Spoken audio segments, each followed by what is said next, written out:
Yo, what's up guys, welcome back for another YgoPro Duel video. Next match, Cross-Banlist Cup, match number 22. If I'm not mistaken, here in Group C we have like one of the older decks competing here in the cup, which is Bazoo return, the deck list you see here. And it's paired up against Geargia, so one of the more relevant versions throughout the history of this game of Geargias.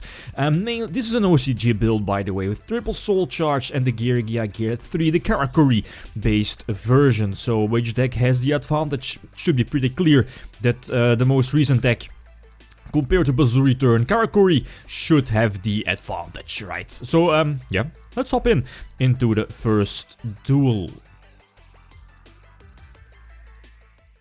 Alright, first game, and I think I should get to start. Indeed, back in the old school days, this was a very strong and standard play, setting the Gravekeeper Spy and the Sakuretsu armor. But 2014 standards, that's kinda weak, right? So immediately get Typhooned, lose my Sakuretsu, which would have been good against a possible, Gear Gigant X, but use Breaker to pop the back row, and thanks to Smashing Ground, I can equalize the field. Right, so get his monsters off of the field, and I can keep up with 2014 Geargias. I believe set another copy of Sakuretsu armor, which again could have come in handy against the Geargia arsenal, but then again, most of the time it was just better as a Geargia player to just, instead of attacking, just tribute your arsenal, go for armor, and again armor has like a huge amount of defense, 1900, and that's quite a big for this Bazoo return deck. And now, yeah, I think I have a Spirit Reaper set, but he's able to pump out the whole Karakuri engine and establishing a very nice and big board. And for this deck, for Bazoo return, that's kinda hard to get over, but I think he's not going for game. He should be able to go for game, right? If he went for, or he did have the option, I think, to go for Scrap Dragon. But anyway, eventually goes for Dracossack, so I'm kinda getting rickrolled here.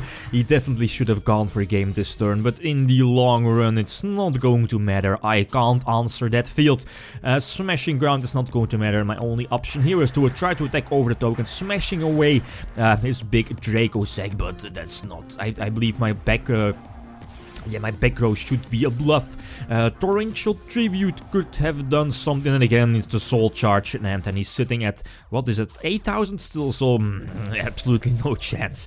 Game number 2, I get to start this at 3 since I'm not really sure, but I don't think he has option to Heavy Storm, so I should be safe. Immediately Typhoon, random Typhoon during the end phase 2, maybe hopefully hit the Geargia Gear or any of his other back row.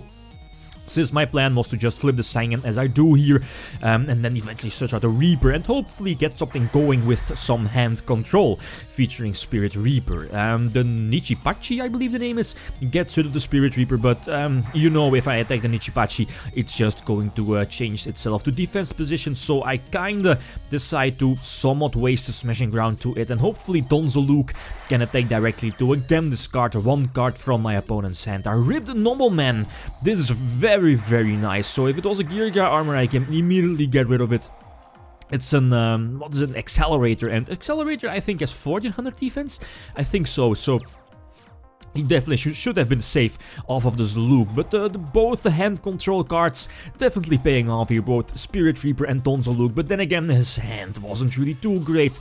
That was a big downside of running the Karakuri cards, you know, breaking and drawing those Karakuri tuners, or a lot of level 3 of course, but again the also important game number 3, where he gets to start, and he has access to Emergency Teleport, a Geargia Arsenal indeed, and Soul Charge, and that's already game over, right? If he does everything right, the correct play, or at least a series of correct plays, he should be able to end up with a huge field. He also goes for Leo. Although Widespread Ruin, which is in my hand, isn't out to Leo, but Stardust Dragon kinda power creeps the whole old form of the old metagame. Snatch Steal could have been an answer, but you know I can't heavy due to the Stardust.